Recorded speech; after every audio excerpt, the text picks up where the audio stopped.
Good morning and welcome to our webinar presenting the findings from our latest case study in the What We Thought Would Kill Us series. This series, which has been running for 11 years, investigates controversial and divisive projects or policy reforms in Perth across our recent history. And what we like to do is to look back and say, was there positive or negative outcomes in the long term?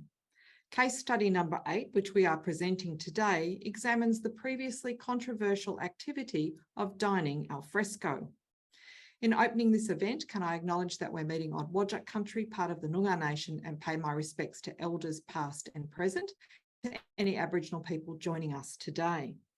Thank you to Gemma Davis, one of the Committee for Perth's long-term researchers, who is going to present this case study, and she's been the author of many of the case studies in the What We Thought Would Kill Us series.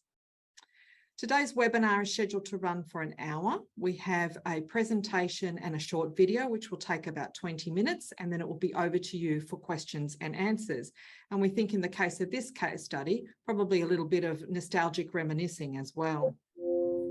In terms of housekeeping, for those of you attending for the first time, we operate our webinar series under Chatham House rules.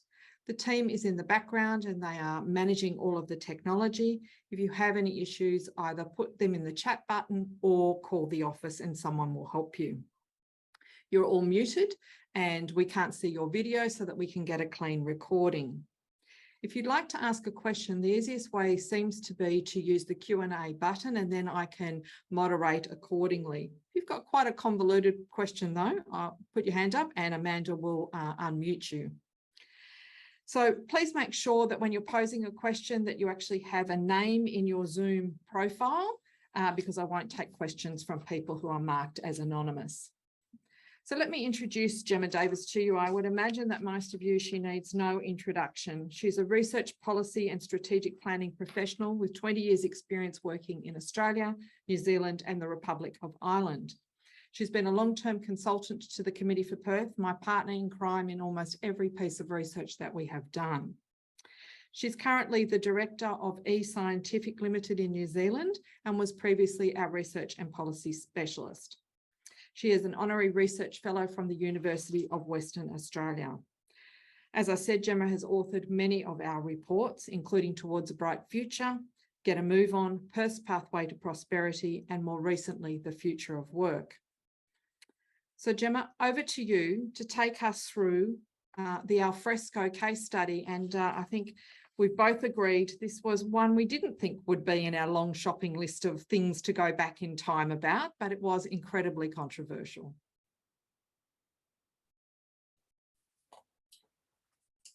When I was initially asked to examine the history of alfresco dining in Perth as part of What We Thought Would Kill Us series, it sounded like a simple story about regulation change.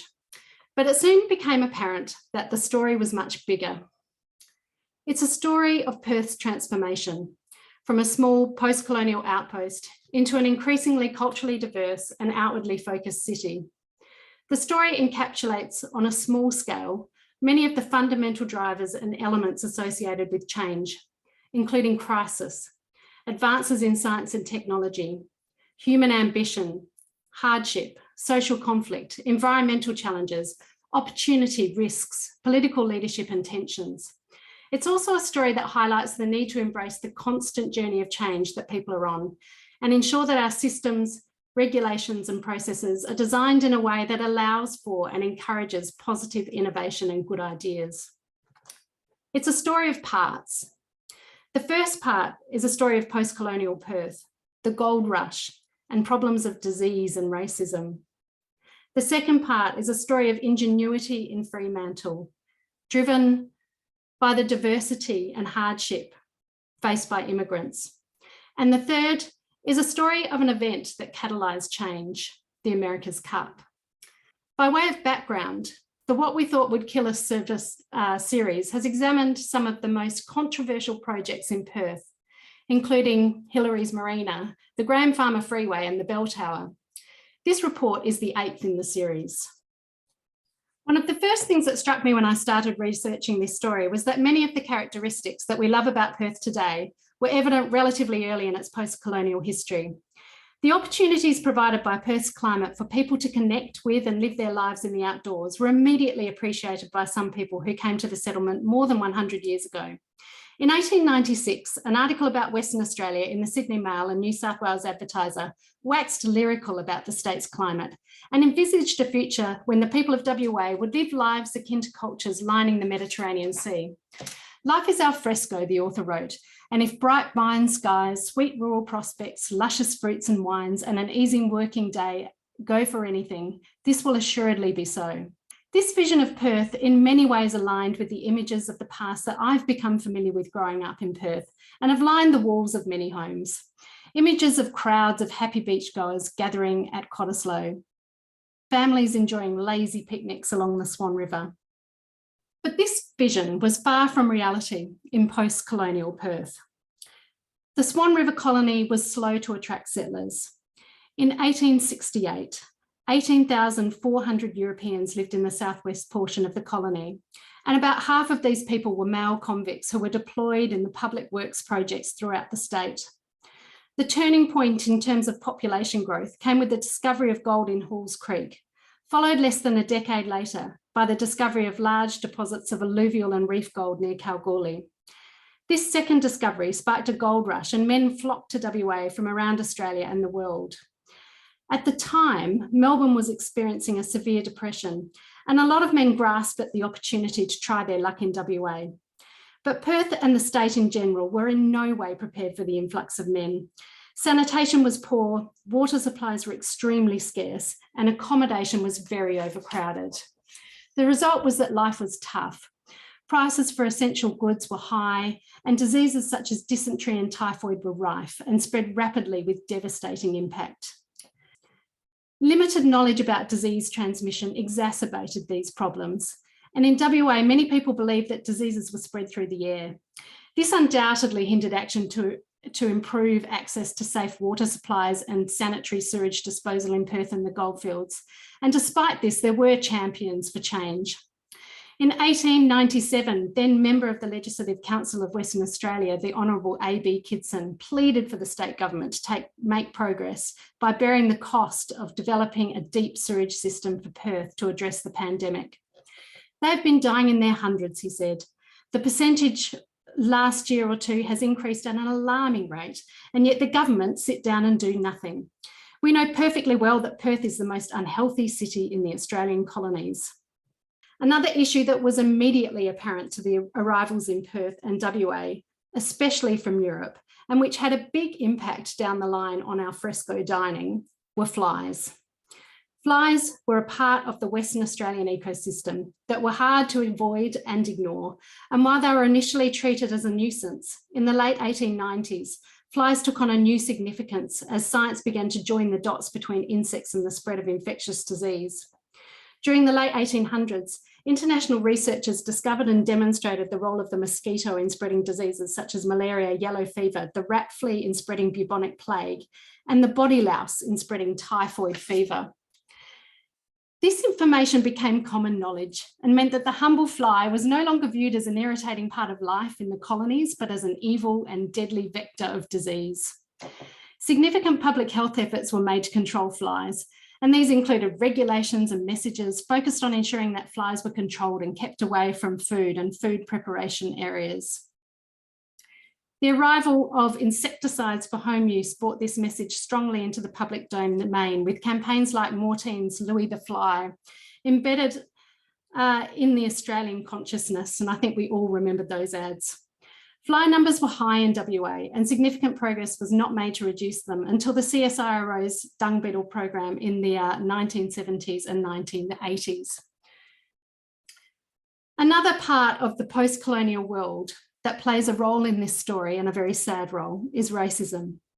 While Australia is increasingly diverse and multicultural, its post-colonial history is marred by dispossession, violence, racism, and oppression. Indigenous Western Australians occupied the very lowest rungs of post-colonial society and were subjected to contempt, brutality, and tyranny. Non-Anglo migrants were also discriminated against. Chinese migrants were among the least welcome in the state and were subject to unfair migration and employment legislation. This is despite attempts by the communities to play a positive role in civic society. For example, this image is of a Chinese arch constructed by the Chinese community in 1901 on St George's Terrace to welcome the Duke and Duchess of York in celebration of Australia's federation. The early part of the 20th century in WA also attracted people from Italy, as well as from the former Yugoslavia and Greece. Many initially sought to work in the goldfields, but discrimination greatly restricted their job choices.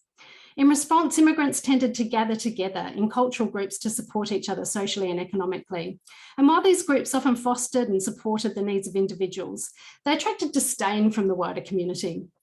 Northbridge was the heartland of immigrant Western Australia, and Chinese groceries, produce and hardware merchants emerged in Murray, James and William streets in the late 19th century. And by 1910, the Changhua Society had been established in James Street. Northbridge also became an important hub for Greek immigrants who were pioneers in Western Australia's fishing and oyster industries. These industries were based in Fremantle. The port city was the first point of landfall for many migrants travelling to Australia, and arrivals from Southern Europe and China had been living in the area since the first years of settlement. These migrants came to places like Perth seeking financial betterment, and cultural groups like the Greeks and Italians worked very hard to establish new industries to achieve their economic goals. They were not often welcomed, and their presence in local industry was perceived as negative by many people in the community, as is reflected in the quoted comments made by the then fisheries inspector in Fremantle.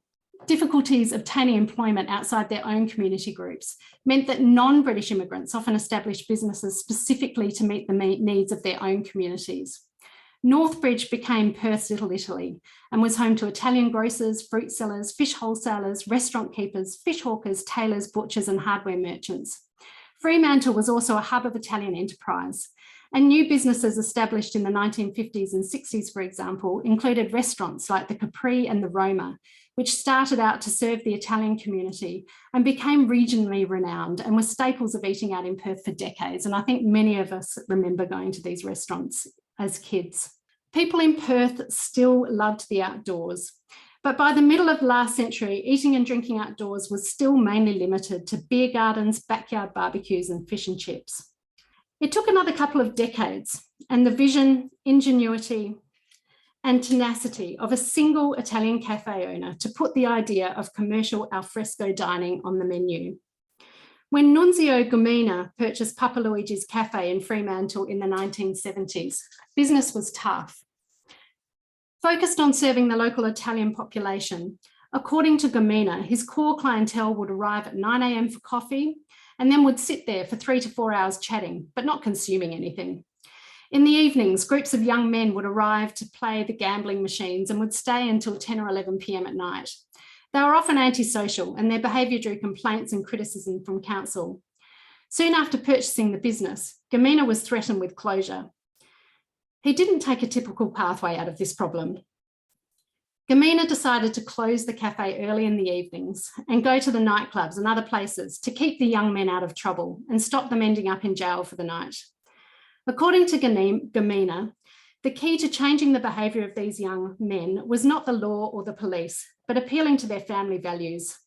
He explained in an interview in 2006, "These guys weren't afraid of anything, neither the law nor the police. They were afraid only of their parents.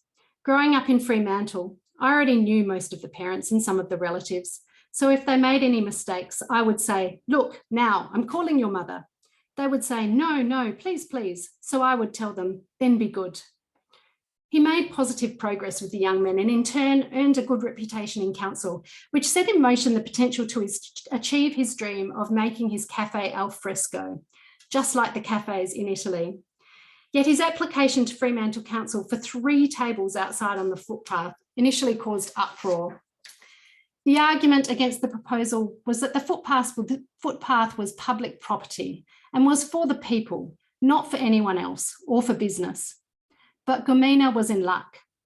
The person responsible for making a decision on his application was also in charge of youth workers in the city and was aware of Gumina's good work helping to clean up the streets.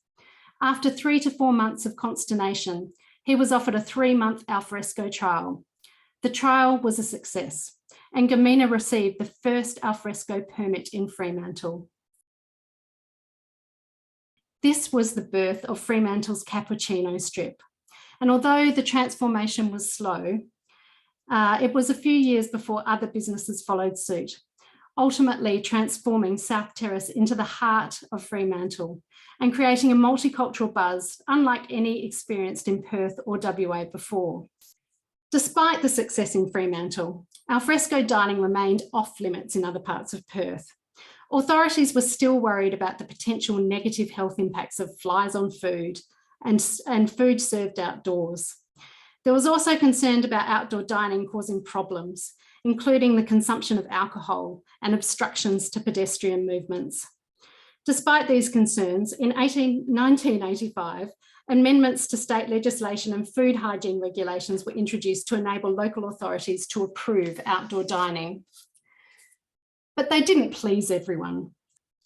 The amended regulation allowed eating outside, but didn't enable the service of alcohol. And at the time, it was clear that there was strong political opposition to enabling people to drink alcohol in alfresco areas, despite pleas from some restaurant owners and politicians, particularly in Fremantle. The turning point for alcohol consumption in alfresco areas came more quickly than expected and from an unexpected source, not because of local demand, but because of the impending 1987 America's Cup defence, which was to be hosted in Fremantle. With an influx of international visitors expected, politicians were quick to realise that WA's licensing laws were out of step with those elsewhere in the world and wouldn't meet the expectations of visitors. They resolved to amend liquor licensing requirements, but only for the duration of the Cup. The America's Cup served to break the ice on alcohol service in alfresco areas, and in subsequent years, new legislation was prepared that enabled alcohol to be served, but only when consumed with a meal. This was not the end of the story. Alfresco dining took off in Perth in the 1990s and 2000, and regulations continued to change. But alfresco still remained an issue of debate and at times conflict between local authorities, industry, and some communities. During this time, problems like rising fees, noise, and confusing regulations caused problems for restaurant and cafe owners. And I think it's fair to say that community attitudes to alfresco dining and the role that alfresco can play in attracting people and generating vibrancy was often not recognised or supported by local councils. To conclude, I really encourage you to read this report to get a full flavour of the story, because there's much more than I can cover here today.